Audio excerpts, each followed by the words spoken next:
My name is Christina Osmeyer, and I'm a member of the Dole Institute of Politics Student Advisory Board. Welcome to the Dole Institute of Politics, and thank you for attending this afternoon's program. The Dole Student Advisory Board is composed of KU students committed to the work of the Dole Institute. We attend regular meetings, assist in events like this, and plan an SAB-sponsored program every semester. Members of the Student Advisory Board receive great opportunities to network with our special guests. If you're a student and would like to join, please contact the Dole Institute. The Dole Institute would like to hear from you. If you enjoyed today's program, please let us know by contacting us on Facebook, Twitter, or through our website email. Your attendance and feedback help shape future programming. To view past programs, visit our online video archive at www.doleinstitute.org. A video of today's presentation will be available on our website soon. Before we begin today, I'd like to remind you to please turn off your cell phones, and after the presentation, we will have some time for audience questions and answers. If you have a question, please raise your hand and a student helper will bring you the microphone. Please ask just one brief question. Finally, at any time during the program, if you have difficulty hearing, please alert one of the staff members or student volunteers here in the hall, and they can assist. And now, please welcome Director Bill Lacey.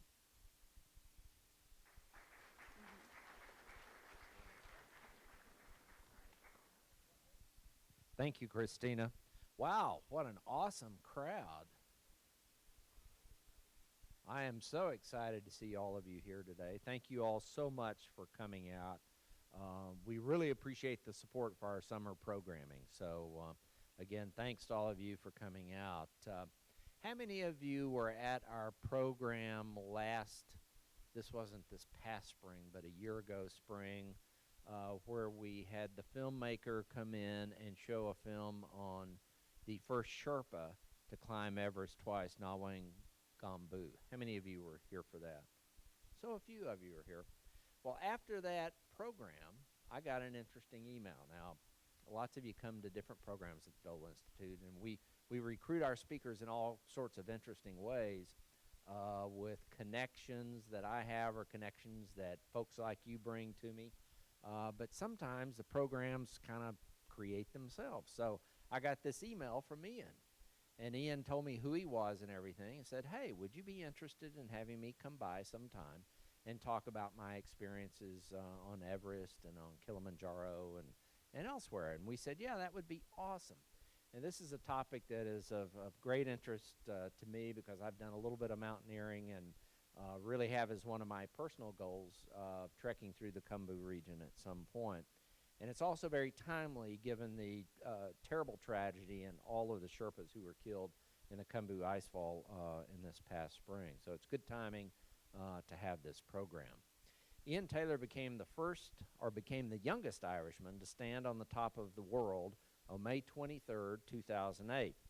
In 2007, he set out with a friend to climb 4 mountains on 4 continents in 1 year, rather ambitious, I'd say, Mount Everest being the final climb.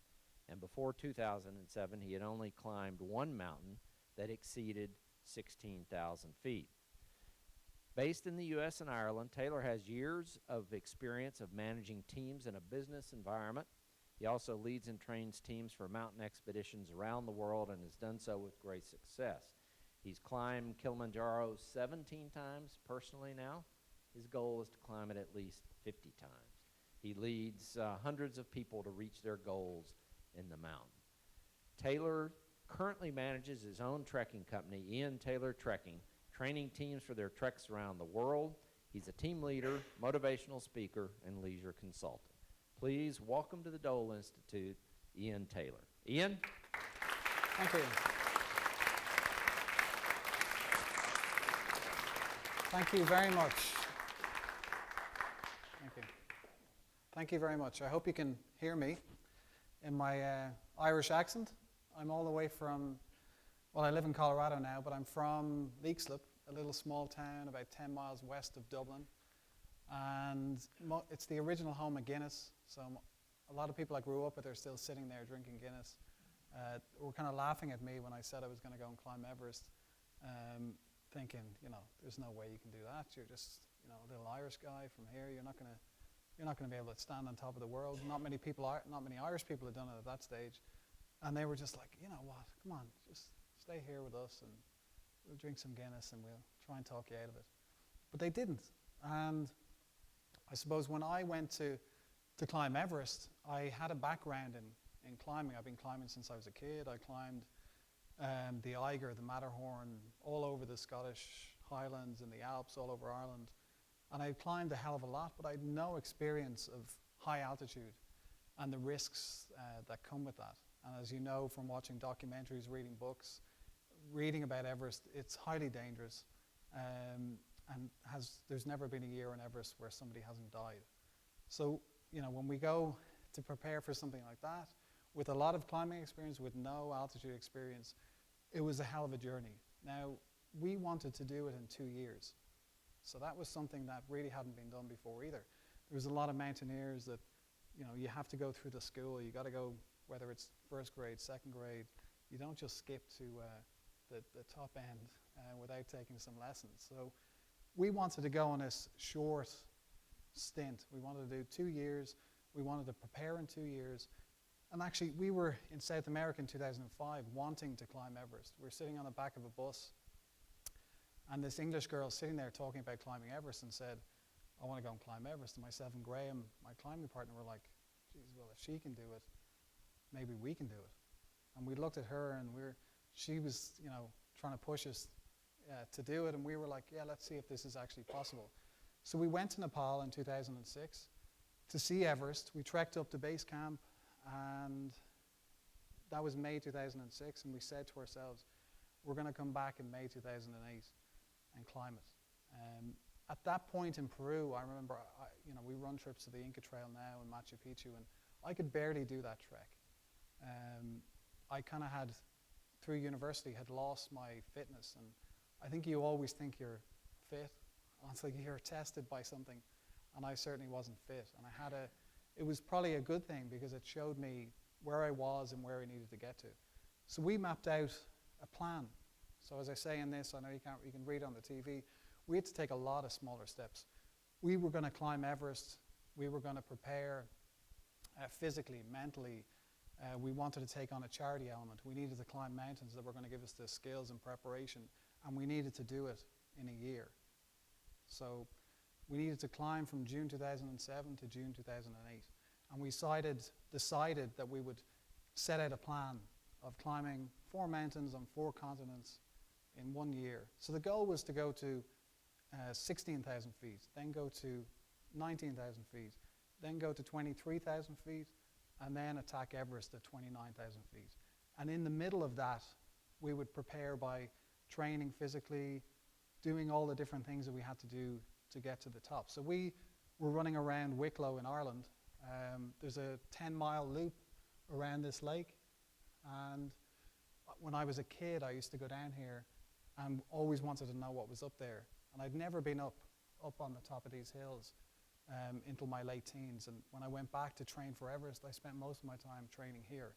And I would start walking around it, then we would run around it. By the end of my training, I was running around that 3 times, 30 miles in 1 day. Sometimes we'd go out here with 50 pounds, 60 pounds, 70 pounds on our back for 8 hours, sleep in a tent for 3 hours, and get back out and do it again. Back in the gym the next day, 3 hours in the gym, then go to work. Same again, 6 days a week, preparing ourselves. And we also did stuff like VO2 max testing, where we tested the oxygen saturation in our blood and then set a training program to boost that and get us to a fitness level where we were ready to take on Everest. So when I started my training, I was super unfit. By the time I ended, I had a VO2 max of 63 and a resting heart rate of 38. My fitness was through the roof. I was super strong, super lean, and I had the climbing technique. We had kind of mastered the campcraft of how to sleep in tents and sit there in a tent and boil water all day, cook our own food. We had all that experience built up over years. But then we had to add in this altitude issue. And how would we cope? And people die and people make mistakes because they're not thinking straight with the lack of oxygen. So we were preparing on all these different levels to get us to that starting point. And we were doing it all very quickly. So that's what we ran around Wicklow. We trained on those mountains. We went to Mont Blanc. We went to Kilimanjaro. as our second mountain. And on our third mountain, we went to Aconcagua in South America, which is just under 23,000 feet. And when we got there, because of annual leave, so we were doing like 1 week on Mont Blanc, we had 2 weeks in Africa because we had to go and climb Kilimanjaro and visit a school project that we were going to build in Uganda. And then we had only 2 weeks left for Aconcagua. And really it's a 3-week expedition. So when we were on South America on the third climb, this is January 2008, we were 2 months away from going to Everest, and I struggled up that third mountain and stumbled off it. Wasn't that I wasn't fit, wasn't that I wasn't prepared, wasn't that I couldn't climb, wasn't that I was nervous about where I was. My body just doesn't adapt as quickly as a Sherpa would at altitude, and I learned that lesson on this journey. So what happened was the guides that were with us, that were going to Everest with us, cancelled our trip in January 2008, and they said, if you go to Everest, you're going to die. And that was, to take that is something quite difficult for anyone. And I remember just sitting in a room in South America, just saying, this is over. We've prepared, we've planned, we're raising money for the school, we have websites up, we have sponsorship almost on the go, we have different people looking to support us, we've put ourselves out there in the media in Europe, and we're going to go and do this. And to be told you're not good enough is something kind of destroyed me personally. And it's always good to have that team member beside you, because Graham was there with me through the training. We were there through all the testing.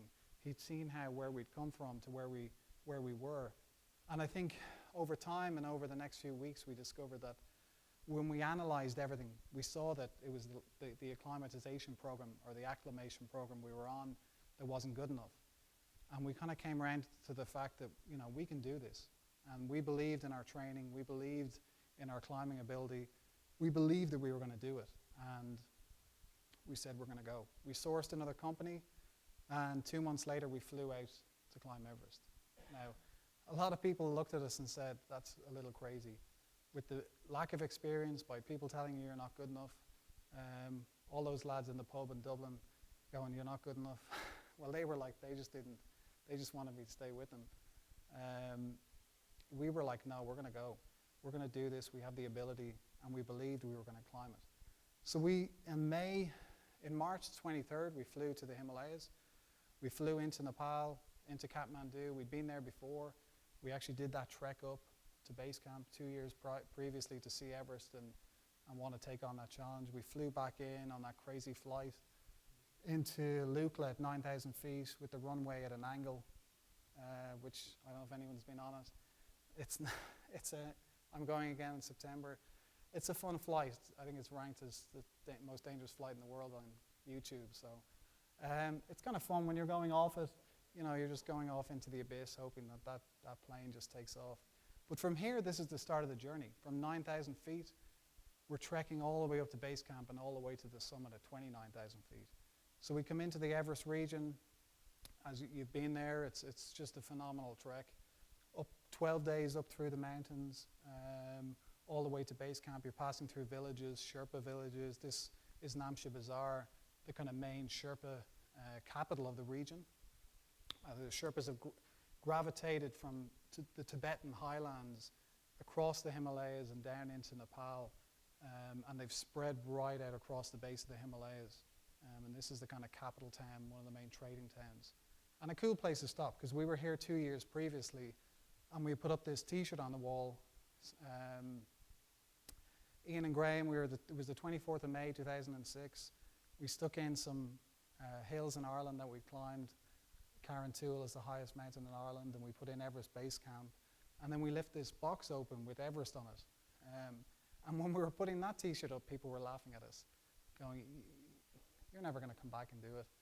People just thought we were joking. So it was kind of nice to come back 2 years later, showing us how far we'd come in 2 years from all these other mountains, all this other preparation, holding on to our jobs, raising already $40,000 to build a school, funding our expedition because we never got sponsorship, being told we weren't good enough, and cancelling our trip and having to revive it within a 2-month period. It was great to be back here to kind of see, this is we're pushing it, we're doing it, we're believing in ourselves that we're going to do this. And to come back and see that T-shirt and want to come back and tick the box was something quite special, and something I think was more important than the summit itself. But that was cool. We came through the Sherpa town, Namche Bazaar. We decided to go up all the way up to base camp. I think we took 2 weeks to trek in. A normal trek is 8, 9, 10 days in. We took extra time, which was great because I obviously wasn't good at acclimating, so I needed those extra days. And we took our time walking up, and you can see Everest here in the background is on the left, and then Lhotse, which is the 5th highest mountain, on the right. And you can see that plume that's just coming right off the top of the mountain. And Everest gets hit by 200-mile-an-hour winds, about 300 days a year. There's a period at the end of May and a period in September when the jet stream moves off the summit and gives climbers a chance to summit the mountain. So those high winds are just blowing snow crystals right off the top of the mountain. And you're kind of looking at it going, is it ever going to stop? Is it ever going to stop? Are we ever going to get a chance to go up there? And when you go in March, it's so cold, even lower down, you're questioning, how are we going to go up to 26,000 feet, 27, 28, and be able to survive?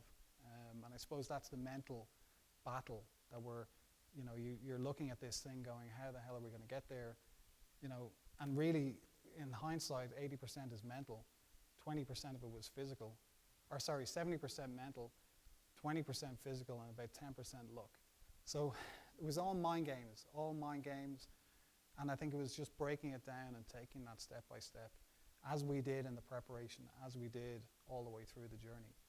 So we march up to base camp. This is a great view of Everest from Kalapatar, which is about 18,500 feet, looking straight at Mount Everest. You can see the Khumbu Icefall, and you can see the route that we have to climb up. And this is a kind of a close-up view of Everest, the Everest Icefall, where you can see these big seracs on the side, which they're the actual ones that came down and took out the Sherpas this past year. Not alone is it dangerous going through the Icefall, but you've got stuff all around you that can kill you in an instant. So we trek into base camp 2 weeks in, 14 days. We had to get all our equipment ready, prepare ourselves, our tents. We had our own tents. You can see here we had a nice mess tent. In the corner there was a big barrel full of chocolate. If the thing went down below 3/4, everybody was, where's more chocolate, more chocolate? You got to load in. I was eating 8 times a day, drinking 6-7 liters of water a day. You're just sitting there eating and drinking when you're not climbing because you're trying to recover. So I would sit in there all day reading, watching DVDs, resting, trying to relax, not listen to all the other teams and all the other craziness that's going on around base camp. And it was nice to have that kind of away from everybody else. And then we had tons of food, tons of everything we ever wanted was there, and it was there in abundance. So we arrive in base camp. We have to climb the mountain. A couple of things about altitude which people might or might not know about, but once you move above 18,500 feet, which is kind of halfway between base camp and Camp 1, you're entering the lower realm of the death zone. So you've heard about the death zone if you've read any books, and it's always mentioned that 26,000 feet is the death zone, and you've got a couple of days to live. But above 18,500 feet, your body is literally dying. It can to simulate nutrition, and your body is slowly shutting down. So because altitude is cumulative, you can go to base camp and you can come back down and you might be tired. If you were to go to the summit of Everest in one go, you'd be dead in 3 minutes. If you were to fly from Kathmandu to base camp, you'd be dead by the end of the day. And the higher you go, the worse it gets and the less time you have.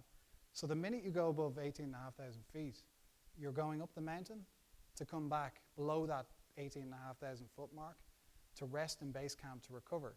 So you'll go climbing on the mountain and come back and spend 3 or 4 days resting, getting all that food back into you. And you're losing weight. Your body's literally eating itself all the time. So all the time spent above 18,500 feet is dangerous and can have a lasting effect on your body. And I suppose that's the key with Everest is get up, get your body used to that lack of oxygen, get your body into an environment where there's a lack of oxygen, produces more red blood cells. It keeps you at that level, drop down and recover, go back again. We went through that Icefall 5 times, so up and down and up and down and up and down. We had to get all the way to Camp 3 before we'd come all the way back to base camp, before going all the way back up again in a 7-day period. And in that 7-day period, I lost 12 kilos, which is about 25 pounds in 7 days. So it'll show you, you can survive at a certain height. The minute you start pushing those higher realms, it squeezes your ability to survive and your body's ability to adapt. And you'll see from when I'm talking that you just become under so much more pressure higher on the mountain. So we went into the Icefall. We had 5 times up and down. We had to prepare ourselves physically and adapt to the lack of oxygen, but we also had to bring all our stuff with us. So we had to carry 1 load of gear through. We would carry like all our big sleeping bags and all our big down gear for the summit. And then we would come back down, rest up, and go back up again. And the Icefall, although amazing and spectacular, as we've seen this year and every year, is highly, highly dangerous. It's a river of ice that moves 1 meter a day. There's 86-foot ladders, and every time we went in there it was different. So sometimes it was 1 ladder, sometimes it was 4 ladders. Sometimes where there was ladders before, there was nothing. So that in itself is quite scary, that you're going in 3 or 4 days later and the route has changed because this thing is moving and falling, and as you'll see in some of the pictures here, pretty dangerous. You know, in Ireland or in the States or wherever we are, we usually have a pretty good health and safety representative working in a company or working for us. Over here, it's just wing it. You know, tie some ropes together, stick it on a few ladders, hover it across a crevasse, and hope for the best. And it's worked the majority of the time on Everest, and there's no other way. Back in the 50s, they were cutting down trees and carrying those trees up into the Icefall and then lowering them over crevasses and having to walk across them. So it's come some way, but it's still, you know, if you're a health and safety rep or an officer, you probably wouldn't be too happy on Everest looking at the safety that's up there. And that's the risk, you know, you're trying to get through it. The first time we went through, it took us 8 hours. By the last time we went through, it was 4 hours. So we're adapting better to that oxygen. We can move through there faster, limiting the risk of stuff falling on us. And you can see here that people are just as dangerous as the mountain, you know, with people packing their bags like that. We found this guy in the Icefall on his own. The guy in the red is Graham, my climbing partner. We had to help this guy back through. He was just tired and out of it. And if he was on his own, didn't clip into one of those ropes, fell in, he'd never be seen again. And even if he went in, there's probably a 10% chance that we could even get him out. So nobody is going through there with spare ropes, with pulley systems, with rescue systems.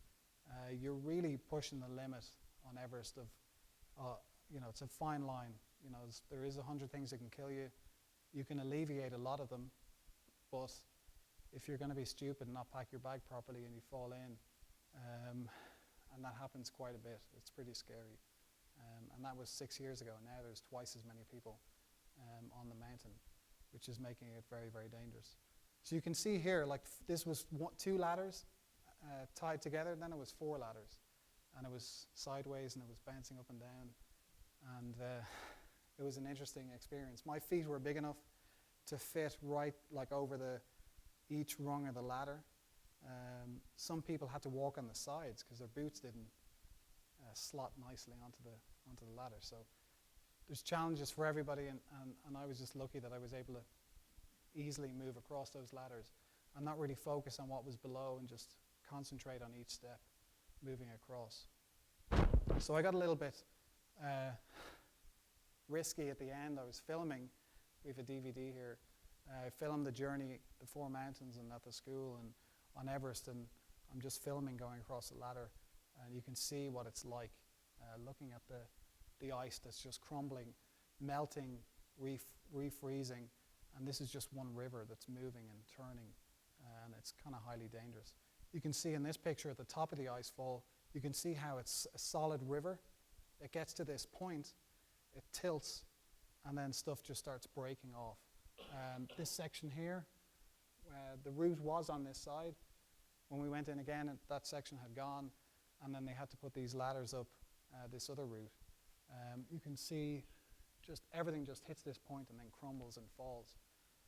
You can see here big holes as you're climbing up onto the top of the icefall, and you just want to get through there as quick as possible. I remember avalanches going off, similar to where the avalanche was today. I think when the History Channel were there filming a documentary, they filmed us coming out of the icefall on the last section, and they caught it on camera.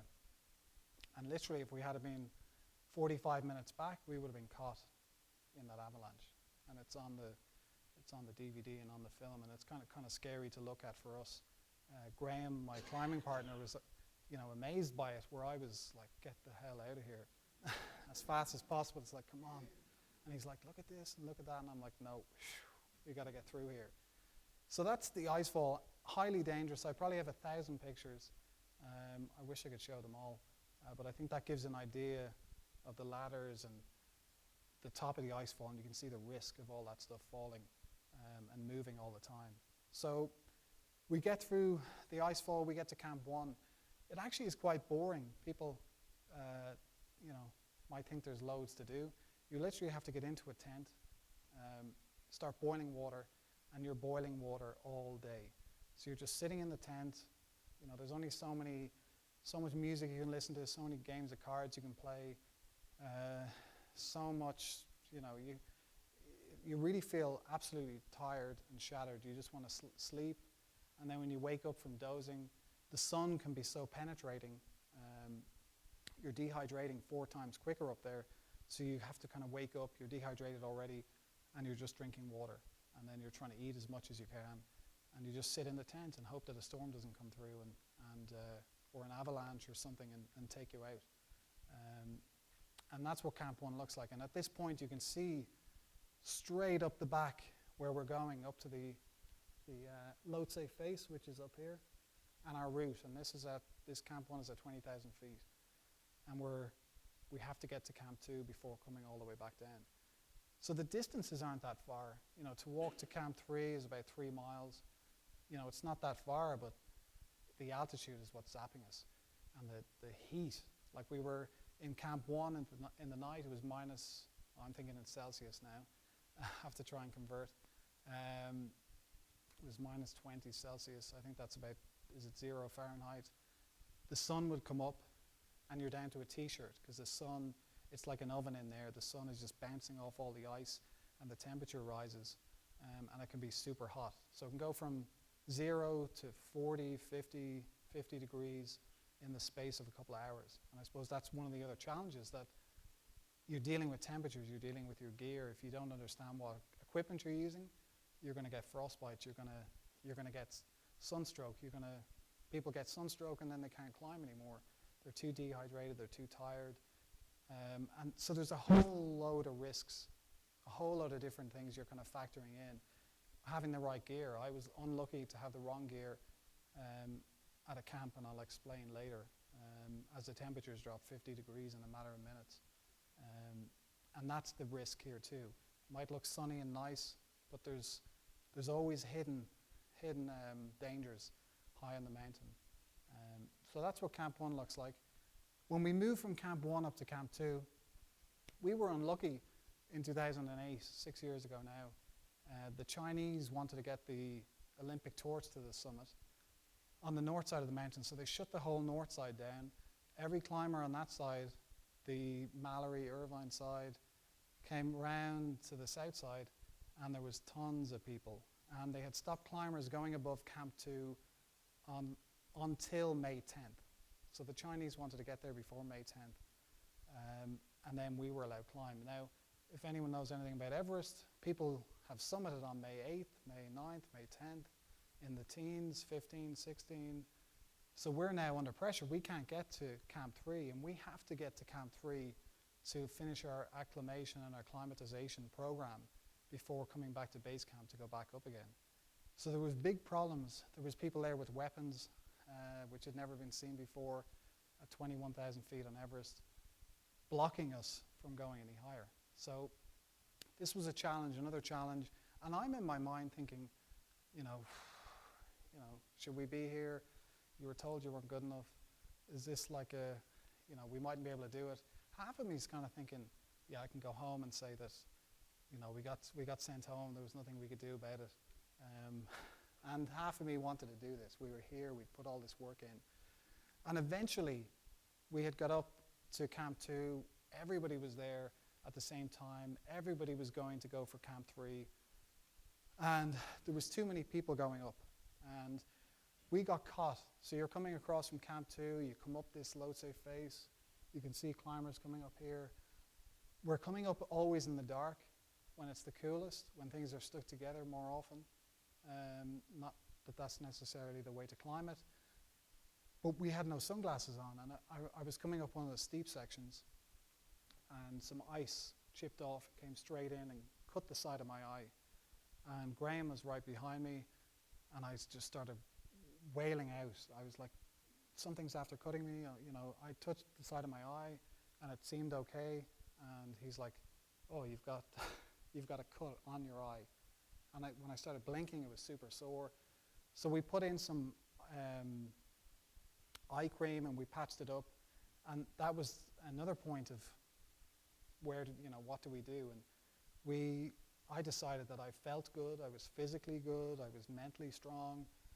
I just taken this accident, but I could move on, and we decided to go, and it was terrible.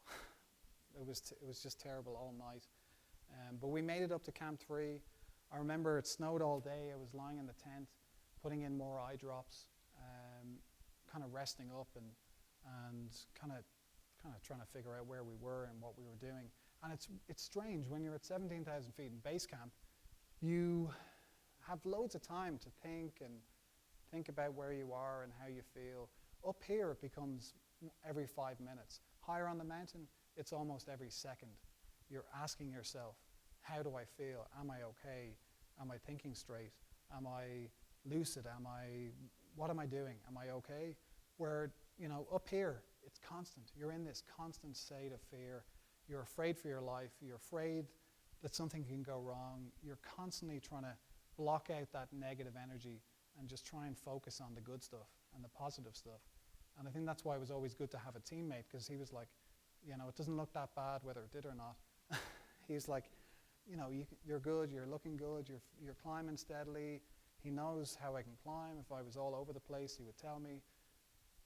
And I suppose it got me to that point at Camp 3.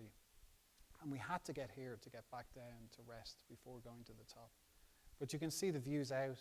I remember just looking out in one eye. I took out my video camera and scanned the beautiful sunset and took some pictures and then went into rest. And I don't think I really slept that night at all at 23,000 feet. My eye was pretty sore, but we were going back down the next day. So I was like, okay, we can bear this and get through it. So the next morning, got up, packed our stuff. We were leaving stuff there for the summit bid because we would have to come back through. And a storm came straight through. Out of nowhere, 50, 60 mile an hour winds ripped through the tent. I had my big gloves on, but I didn't have the kind of woolen inner mitts. And literally when I got out of the tent, my hands, as we were moving down, there was loads of people shouting and screaming, and there was people trying to hurry themselves to get down. Some people were getting back in their tents thinking that they could just batten down and wait it out. We got hit by this storm. My arms froze. Literally, I couldn't move my arms, and I was shaking them. My body just was so cold, and I started to go down that face. And Graham was right behind me, and we're like, we gotta go, we gotta go, we gotta get down. So we started moving fast, and when you can't use your hands to move, you got climbing equipment, you've got to abseil, you gotta be able to hold on to ropes. Some of the sections, I literally had to wrap the rope on my arm and just walk straight down. And there was people that broke arms, broke legs, had frostbite on their face, people lost parts of their face, their ears. They were caught out there, they couldn't maneuver, and they didn't, you know, we were just lucky that we had plenty of experience climbing, that we could adapt and get down fast, and we were able to do techniques that we didn't have to use the equipment. We could just use the ropes and use our bodies.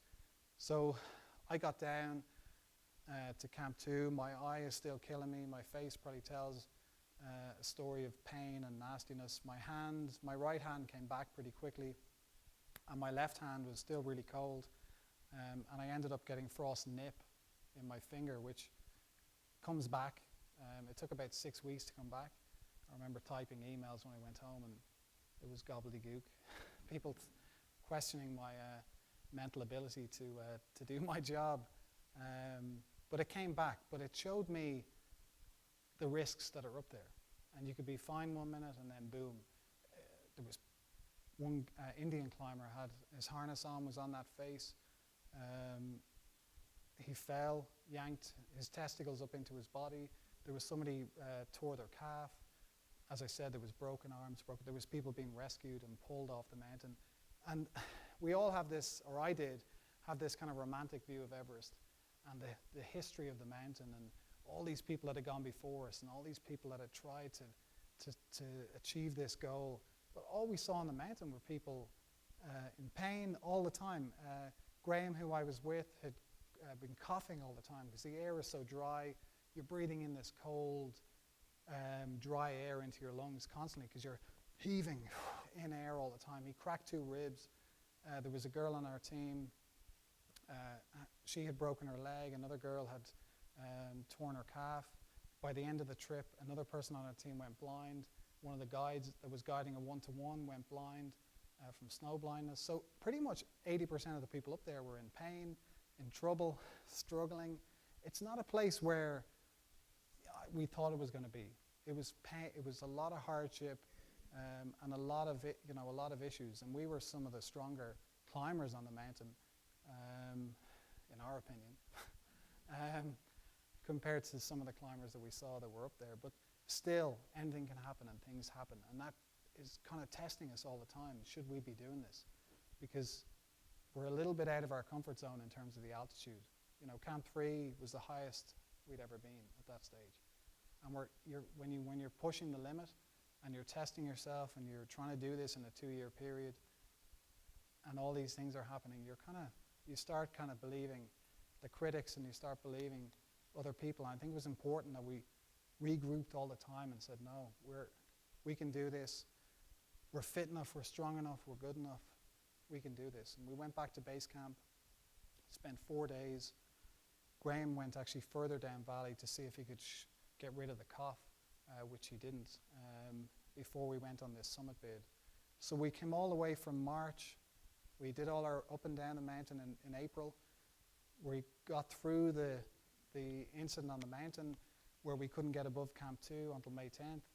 And on May 19th, we're going to go back up the mountain and back up to the summit. So you can see here, Camp 2 is over here, back down the Icefall to base camp. Camp 3 is tucked in here. And now we're pushing up above 24,000 feet, up towards Camp 4. And you can see it's not technically difficult. It's super steep. And you're walking up the side of this thing, and an hour later you're looking across towards the summit and the south summit of Everest, and it's still the same picture. And I suppose that's the hardest thing, is your step after step. It could take 15 minutes to walk from here to the end of the room if that was at an angle. It was like 1 step, 2 steps. Sometimes you might get 3 or 4 in a row, and you're like, oh, that's good. And then you can't breathe. And you're literally hunched over on one leg, and your calves are sore, your muscles are aching, and you're just telling yourself that, I feel good. If I felt dizzy or weird or out of it, that was my kind of signal in my head to, stop and go down. But I actually felt like I could do this. Yes, it was hard, but I was pushing through that barrier and those mental barriers of trying to talk myself out of it. And I was 1 step and then the next step, and you take breaths and you just keep doing it. And you took 7 hours to get from here to Camp 4, and I arrived in, I think, a couple hours ahead of Graham. got into my tent, and I felt quite good. I was tired, but I was excited. I couldn't believe from all the other experiences that I'd had on all the other mountains that I was actually sitting on the South Col of Everest at 26,000 feet. And I remember just putting the camera in my face going, you know, we're going to do this. We're going to make it. We're going to give it our best shot. We're going to do it. And Graham fell into the tent crying about 2 hours later. He couldn't breathe properly, and it was an emotional kind of regroup. And eventually, after a couple of hours of kind of talking ourselves through what was going on, we were rested. We had started drinking water. We started to recover, started to relax, and started to think about what was ahead of us that night. And I think in the afternoon, this was 11 o'clock in the morning, the afternoon, one of the guys came in and said, you're going to have to step over a fresh body on the balcony, which is up here on Everest.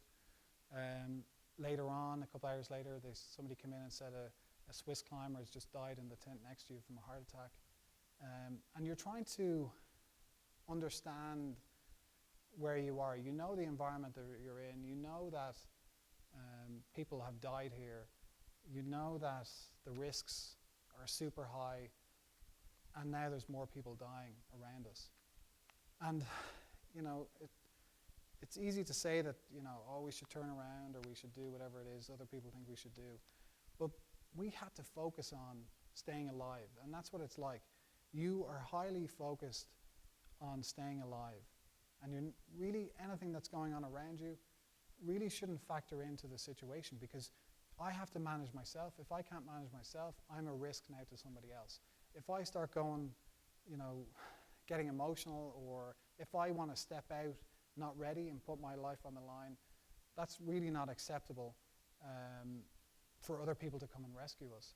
But Graham, after his recovery, he said, you know, I've got here, I felt good, I felt good, I was super ready to go, and we decided to go. We're going to go. We've put all this work in, we're going to go.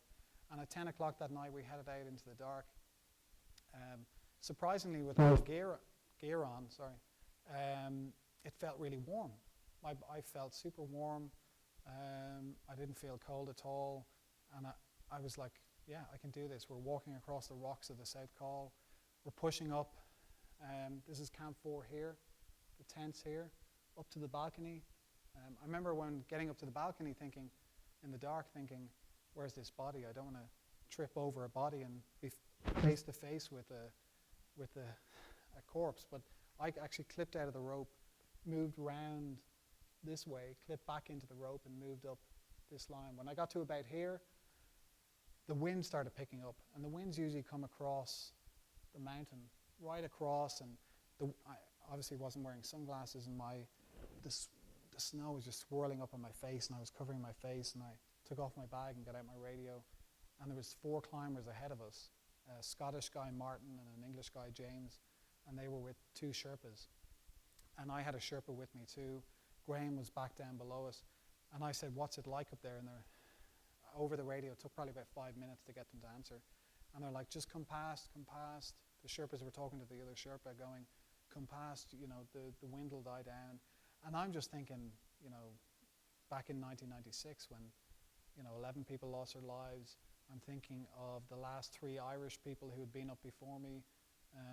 One was on the north side, got caught out in a storm, fell behind a rock, and was rescued by a Sherpa. Another climber, Ian McKeever, who was a friend of mine who died last year in Kilimanjaro, he was dragged off the mountain, he went snowblind. Another guy from Northern Ireland got cerebral edema, fluid in his brain, and had got fluid in his lungs on a previous climb at this height. Most people will know the story of Beck Weathers standing on the balcony in the dark, couldn't see properly and stayed there for God knows how long. And I think all these things are going through your mind.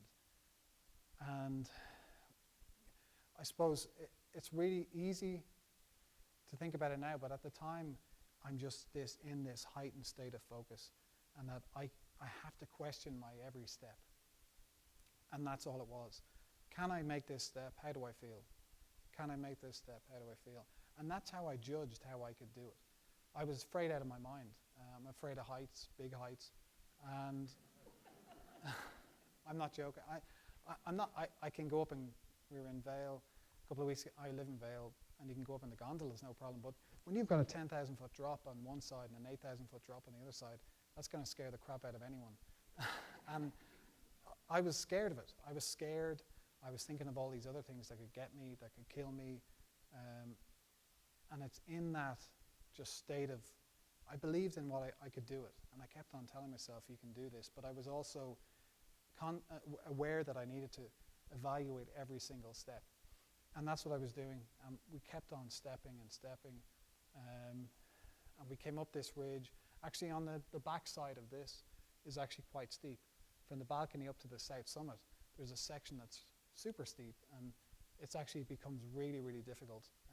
It's probably 55-degree angle, which climbing-wise isn't very technical, but at that altitude, trying to push yourself and move that Jumar up the rope and then pull your body and do it is super, super hard.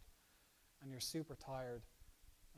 And about, I think it was 7 hours later, from leaving Camp 4, we got up to the balcony, and then I was standing on the south summit of Everest. When I was actually on the south summit, it was dark, and you could see the glimmer of light coming up as I got to the south summit. There was only 6 people on that ridge, where now you've seen pictures of a hell of a lot more than that. So I was sitting on the south summit of Everest in the dark with my Sherpa, sitting down. He handed me some water. I was just sitting there drinking the water. Thank God it was in the dark, because, you know, literally there's big drops all around, and I couldn't really see where I knew I was on solid ground, but I couldn't really see too much around me, which is kind of a good thing. But after that rest, I could see the 4 climbers ahead of me, and I was like, I need to catch up. I need to catch up. So I got up and I started moving, and I stepped out off the south summit. It kind of drops down off here onto this knife edge ridge, which has killed about 30 people over the years. People have been blown off, fallen off, and it's one of the most dangerous parts going up to the summit, other than the Hillary Step. So I got onto the knife edge ridge, and I'm head down usually, trying to focus on where my steps are, making sure I'm clipped into the rope. And I actually felt my legs were sore, my back was sore, but I felt quite good, and I was like taking steps, and all of a sudden we hear this noise in the background, and the guy shouting over, "It's Martin, it's Martin." And the Sherpa's like, "Stop, stop, stop, stop, stop." And this guy, Martin, was right up on the edge of this. He was almost falling off. And he shouts out, "It's Martin, I'm blind." My first reaction was, he's going to pull us off the mountain, because we're all attached. This section, we're on the same rope. And my immediate reaction was to hold the rope. And actually, I knelt down, and I was like, what are we going to do? What are we going to do? And the Sherpa's like, "Okay, let's go. We got to get there." And in your mind, you're like, it's only where that door is. We can just run over there and help him. You can barely move. And it's like, you know, they say it feels like being 100 years old with that little oxygen in your body. And it was terrible. You're like just trying to get across there, and he's still shouting, "I'm blind," and the Sherpa's like, "Stop, stop, stop." Eventually we got to him, and I remember looking, and at the bottom of his eyes were black. I don't know how that's possible. He just goes, "I'm blind, I can't see." His Sherpa was helping from the other side, and I remember we had to maneuver him round. And as I got to him, he almost fell off this side here, which is an 8,000 foot drop. And literally I grabbed him and put his foot back in the route. And it was he says that I saved his life. I don't think I did. I just helped him back onto the route. He came and presented with me in Ireland a few years ago, and gave me a lot of credit, but it was actually his Sherpa who did, I'd say, 90% of the work, getting him back. We got him back to the south summit, and the Sherpa short roped him and helped him back down to the balcony. But at this point, we're trying to get him around us, and it took forever.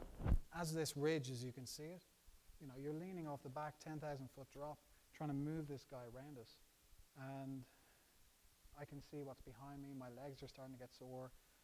He's freaked out. The Sherpas are all panicking. because tons of people have died on this ridge. I was thinking he's dead personally, because I was like, if he can't see, how's he going to climb? And as we know, a blind climber has climbed Everest, but under that pressure and with it unexpected, accidents can happen. And that was one of the most nerve-wracking moments for me. I think after we had got him back, I broke down and cried for a while and kind of rebuilt myself and rebuilt my emotions and decided to push. And the Sherpa tapped me on the back and said, keep moving very strong. And that was enough for me to go, I can do this. The guy was pushing me to the summit, not literally pushing me, although that's happened. So he said, super strong, keep moving, keep moving. So I kept moving, pushed up that ridge, got to the base of the Hillary Step, had another episode in my mind, and found it difficult to push myself up this, because I'm thinking, if I go up this, if I go blind, there's no way I'm getting back down this. And I probably battled through that for 5 or 6 minutes before deciding to step up and do it. I did it, pushed myself up the Hillary Step.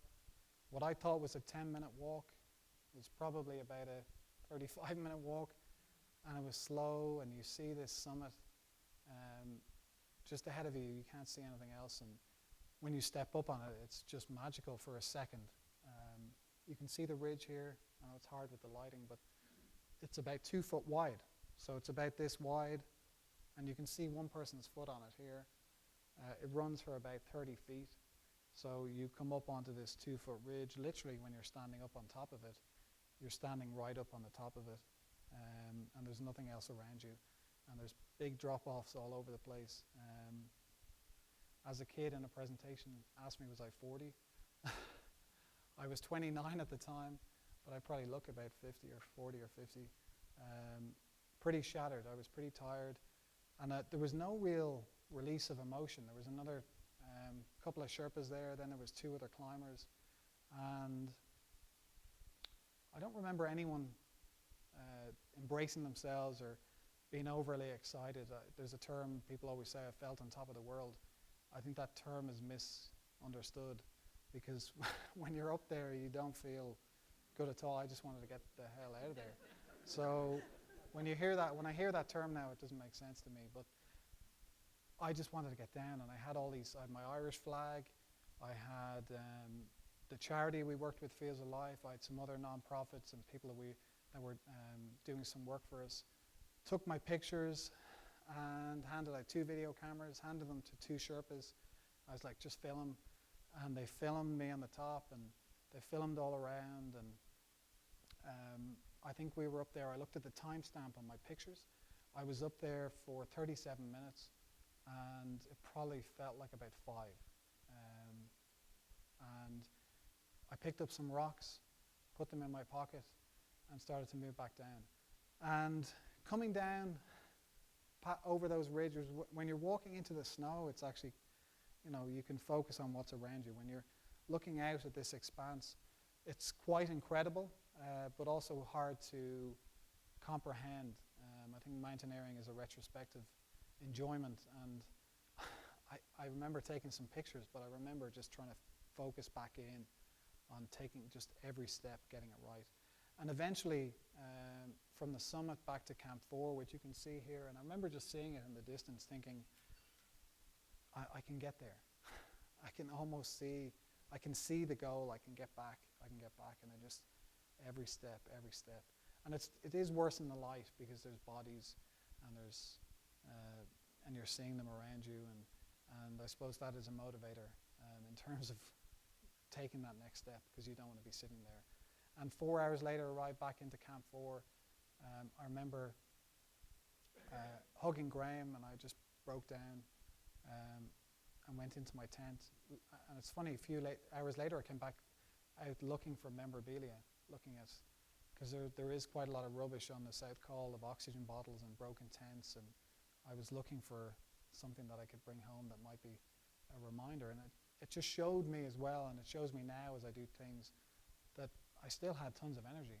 It was all mind games and all mental things that were stopping me from taking those next steps. And And I was well able to do it. There was all these blocks, and now that when I'm leading trips and bringing groups all over the world, I see the same thing in them. You know, in climbing Kilimanjaro for the first time, I remember I didn't think I could do it. 17 times later, it's great. I'm doing it 2 trips back to back in October. I'll probably do 3 back to back at some point. These things are all, I was just in the Himalayas for 30 days, did an 18-hour day, went to sleep and got up and did a 12-hour day again.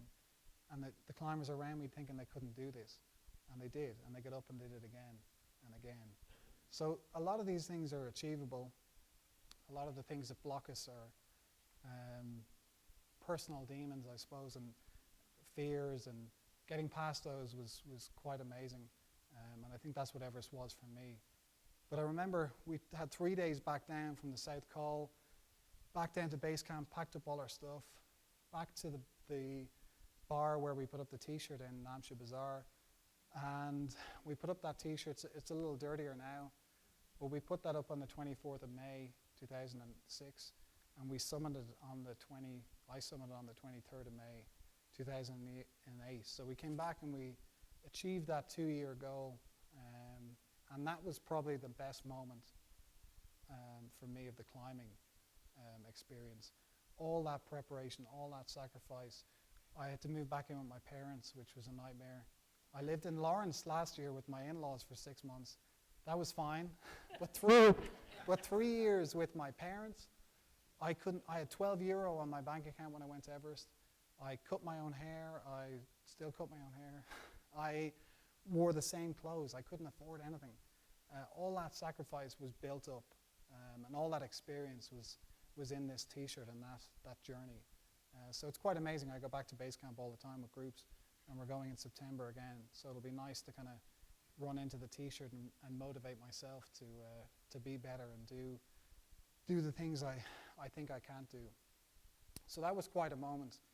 And then to come back to raising another $60,000, we had to raise $100,000 to build this school. So we'd climbed those 4 mountains, and we had a bigger challenge with the school. But the school is completed now. It was completed in 2009. When we went there first, it was just a wattle shack with 80 children, with no proper teachers or qualified teachers. Now it's got 320 children. They've got 7 classrooms. They've got a community hall. They've got a proper football team, which you're going to have fun with when you go out there. It's an amazing experience. And this was more lasting. I've been back to the school with film crews from the States, from Ireland. People have featured it. We've got 48 children sponsored. And it's quite an amazing thing to be a part of. The charity made me an ambassador. And we have a new goal of bringing 1 million people clean water in East Africa by 2025. So more challenges come out of other challenges. And the charity have a 10% administration overheads.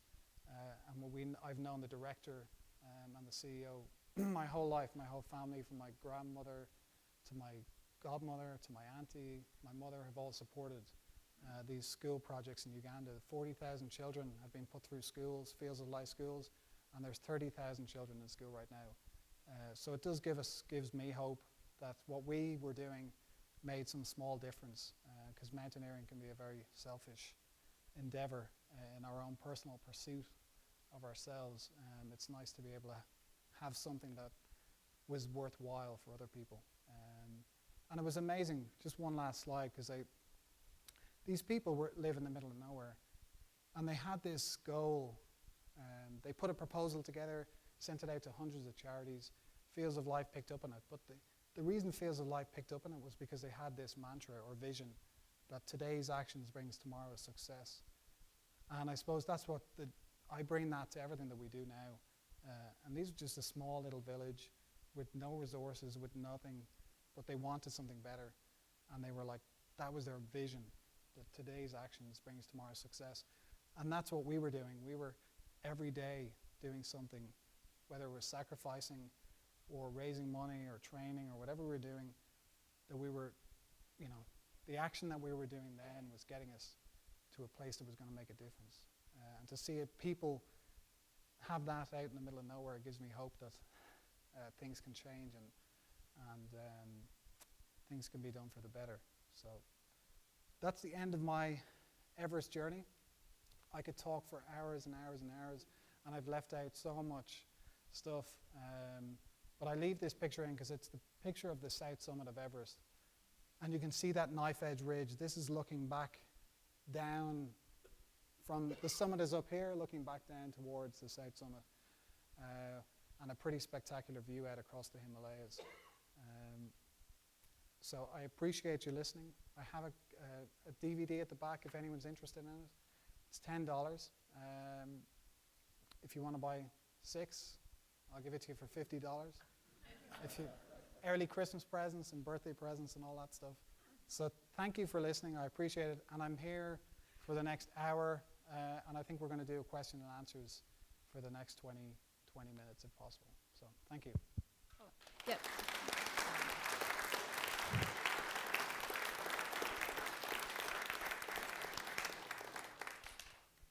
If you have a question, please raise your hand and wait for me to show up with the microphone. Since we are recording this, we really need to get your question on the microphone so we can actually hear it on the video later. Too many questions. That's okay.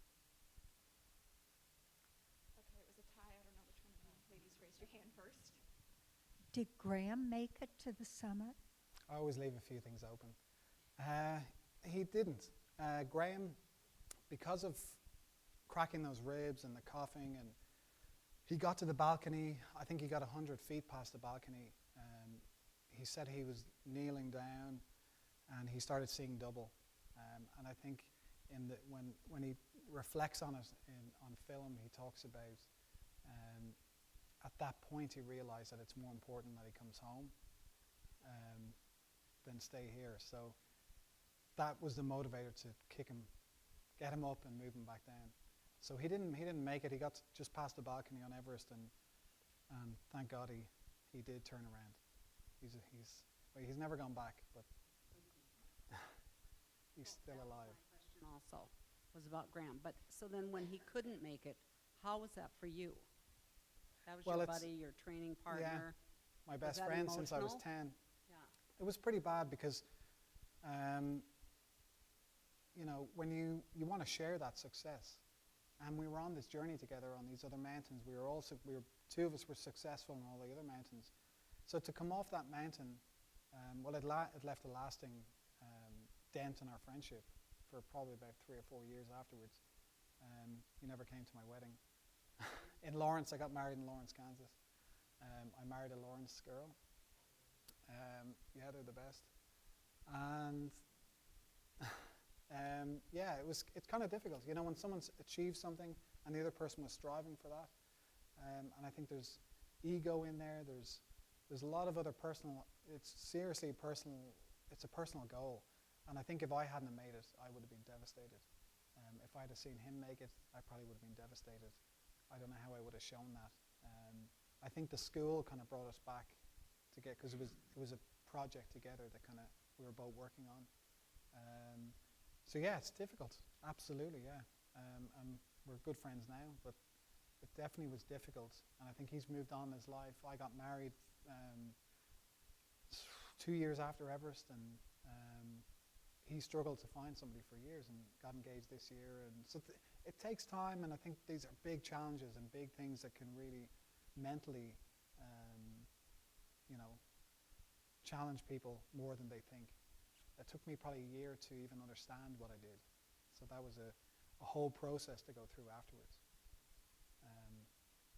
And maybe that's an Irish thing. A beaten down, thinking we can't do things. But yeah, he's doing good now. Hey, you mentioned your background growing up in the site of Guinness, and what motivated you to do different things than your friends did, who you said are still back in the bars? And then the second question was your VO2 max. How did you determine that? Okay, so I think when I was growing up, my dad is from Wicklow, where those mountains are, and we would have been brought there every weekend, visiting my granny, and going out fishing and climbing and doing all those things. It was kind of a natural I think a lot of people in the town that I grew up in really didn't go outside of it. I was exposed to a lot. My mother was from the other side of the country. They sent me on sports camps. I was rock climbing and abseiling and doing all those things. And I played soccer at a high level. Had some trials in the UK. Thought I was the best at that, and I wasn't. I was a trained singer since I was 4, and I thought I was pretty good at that. And I wasn't successful in a lot of things, so I really, when this opportunity came, I had been doing climbing in Scotland, and I'd been traveling and doing trips, and I was in South America, and I think it all just kind of came to a head where I believed I was, with all the experience I brought with me for 15 years till I was 25, I think I believed I could do this, or I could at least get myself ready. It was something I could achieve. And because of all those other failures, I was personally wanting to achieve something for myself. I wanted to show that I wasn't. I think in Ireland as well, people are, being a colonial, being ruled for so long, and being a beaten down country, and a place where people didn't really think they could achieve things. There is an element of that. I think I just wanted to prove to myself that I could do this and be better. And that's why I wanted something, and Everest just happened to be that something. What was the other question? It was about VO2 max. So I did a couple of different VO2 max tests. One was on a treadmill. I was put into this harness, because you're running on a treadmill to completion till you fall over. And what they're doing is they're measuring, they're taking blood out of my system every 2 minutes, and they're testing it for lactate in the muscles. So what they're doing is I have an oxygen mask on with limited oxygen going in. I'm running on the treadmill. Every couple of minutes, it gets faster and faster and faster and faster and faster. And I think I got to about 19, 20 minutes, and I'm running at exhaust. So I'm running as fast as I can. They're taking blood out of my finger at increments every couple of minutes, and they're putting that into their system and gauging a whole path. So they can see my heart rate going at a certain level, and then they can, when they test the blood, they can see when lactate is going into the muscle. And lactate literally just kills the muscle. So the training program was designed around that. So when they looked at the statistics, it showed that at 165 beats a minute, you've hit your lactic threshold. So you really can't push higher heart rates for that for a longer period of time and taking a bigger load on your body. So they designed a program around that to get my lactic threshold higher, so that I could perform longer and harder at higher intensity heart rates. So my whole training was developed around that program. I can send you information on that if you're interested.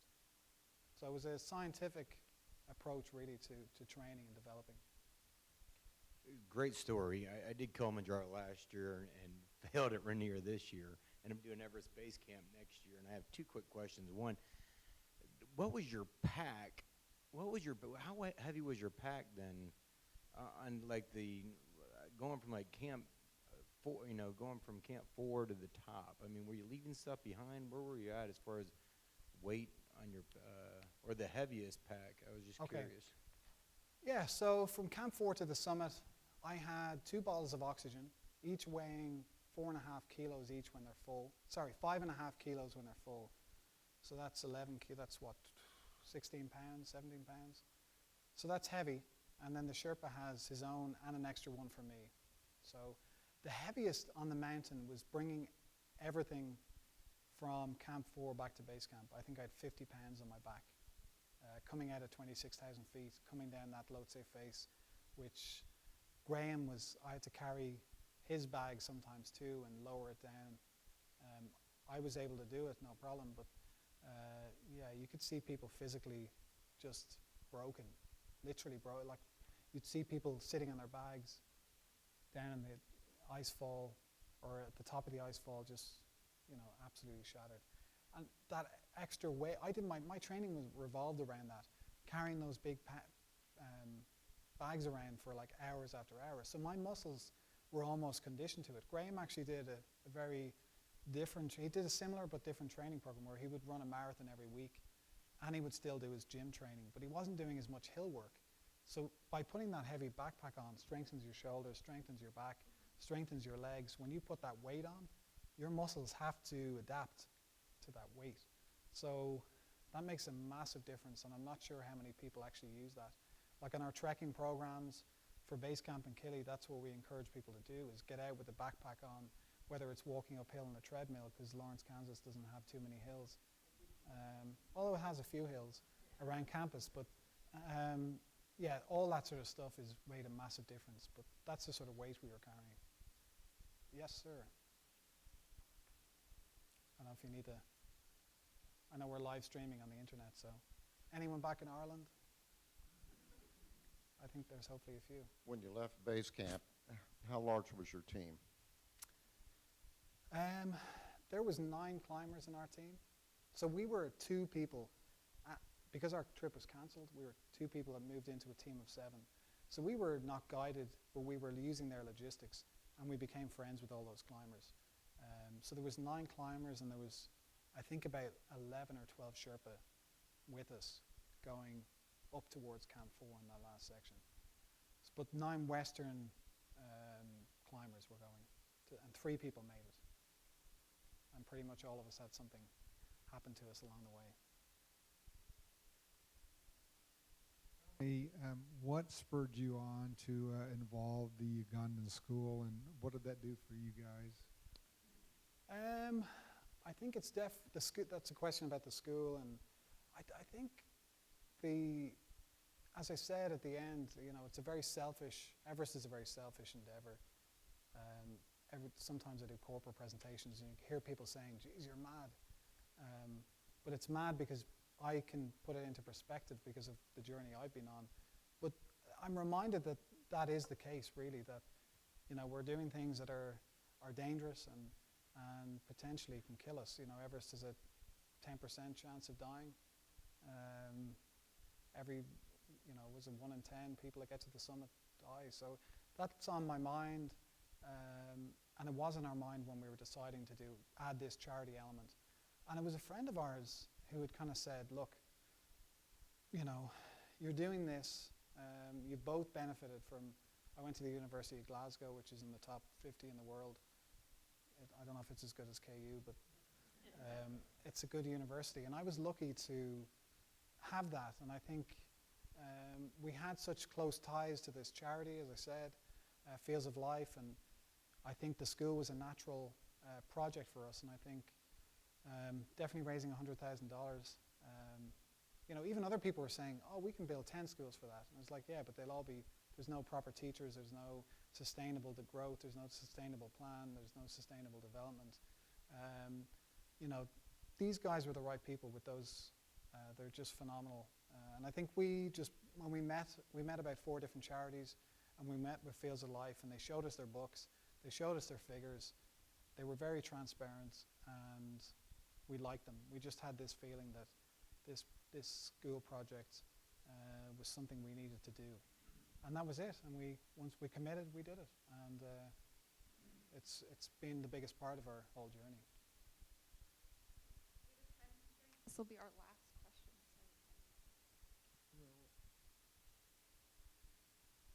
I've done some trekking in Nepal, not climbing, but trekking.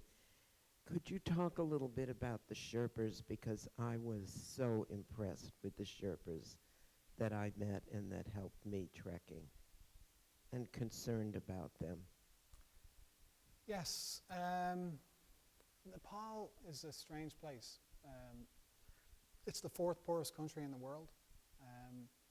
As I said, the Sherpa people have migrated from Tibet over the centuries, and it's amazing how happy they are.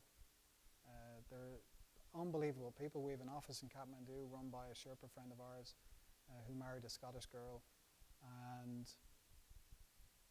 what things are developing things are getting better for them. I think the problem is the government, for example, what happened this year, when 16 Sherpas died and the government take $11,000 per person as a permit fee to climb Mount Everest, and then 16 Sherpas die and the government offer them $400 to the family for their loss, it's kind of insulting.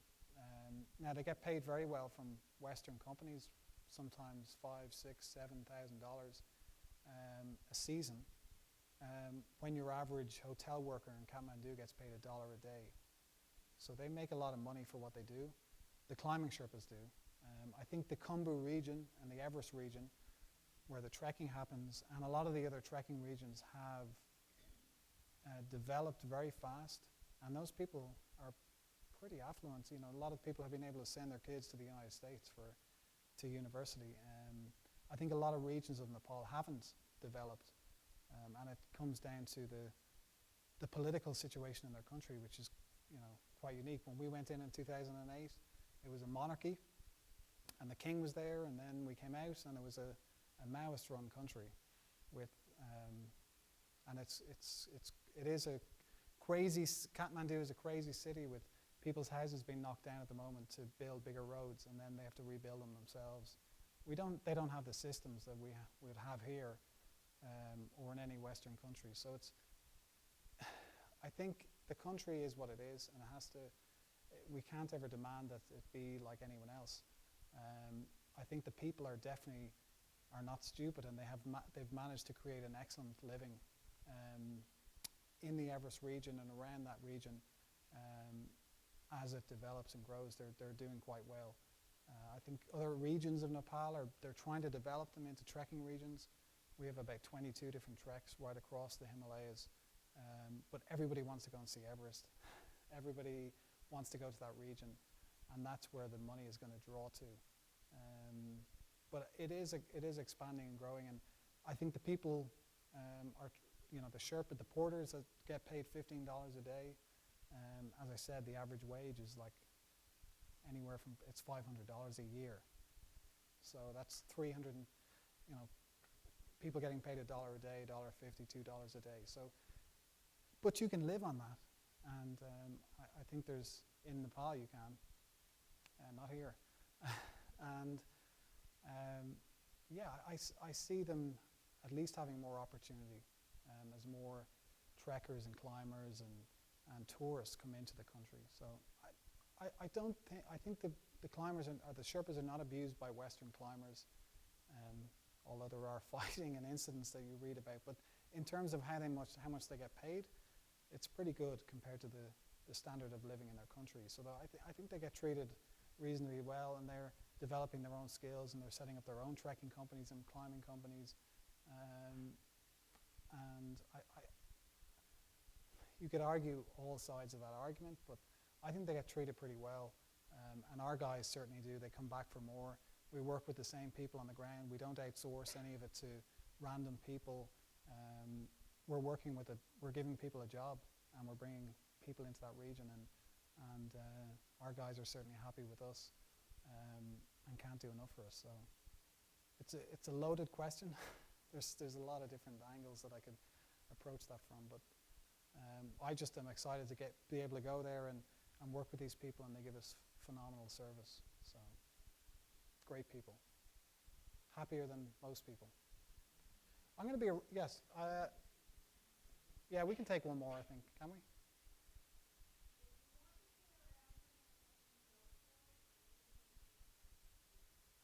Yeah, I'll take the question. I'm sure loads of people are going to buy the DVD. Vicky?